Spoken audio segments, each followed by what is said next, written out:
Hello, my wonderful eighth graders. Today we are going to be continuing on in our unit, our Earth, Moon, and Sun unit. We will be working on Amplify today in Chapter 1, and we are going to be working through Lesson 1.4. But before we get on to Amplify, I want us to do just a quick refresher of what we already know and the unit question, okay? So, our unit question is what determines the appearance of the moon from Earth? So, what determines how the moon is going to be looking when you're looking at the moon from Earth? All right, we've already had some ideas maybe about what is causing the moon to look the way it does in our previous lessons. This is a review, so this is a key concept, so this is like a key detail, some important information. So we already know that the moon does not make its own light. The sun illuminates the moon. So we can see sometimes when the moon is bright and shining, and you can see the whole moon, or you can even see just a crescent of the moon. Well, whatever you are able to see is because that is light that comes from the sun. Our second key concept or key detail, important information that we've already learned as we've been working through this unit is we're talking about scale. And when a model is to scale, object sizes and distances are larger or smaller than in the real world, but the same relative to one another. Some models need to be not to scale to be useful. So we were talking about this last week of how scale to scale versus not to scale, and how sometimes when you have things to scale, they can be hard to see because they maybe if you're looking at something like the solar system, right?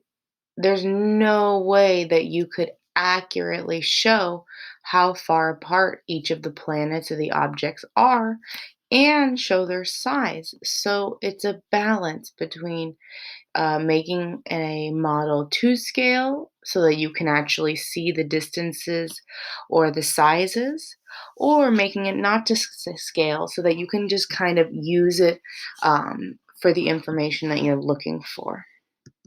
Okay. Before we get going to this other question I wanted us to talk about is why is part of the moon dark? So you can see here in this picture the different um, images of the moon. Why is some of it dark? Well, part of the moon is dark because the moon only gets light from the sun. Since light waves travel in a straight line, the half of the moon that faces the sun gets light, the other half does not. Okay, so remember, it's all about if there is no light, if it's a dark part, that means it's because the sun is not hitting that part of the moon. So the sun is not hitting this part of the moon, it's only hitting this little crescent right here. And this right here, you could say this is a crescent moon. All right, now I'm going to direct you and show you how to complete the warm up in chapter 1, lesson 1.4. It will be posted on Google Classroom, so it'll be the activity underneath this video.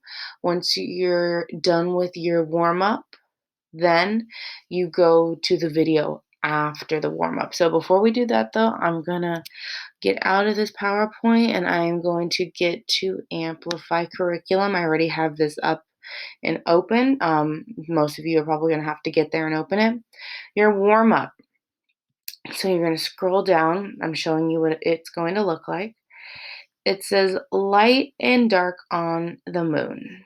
Think about the experiences you have had during this chapter as you answer the chapter 1 question below.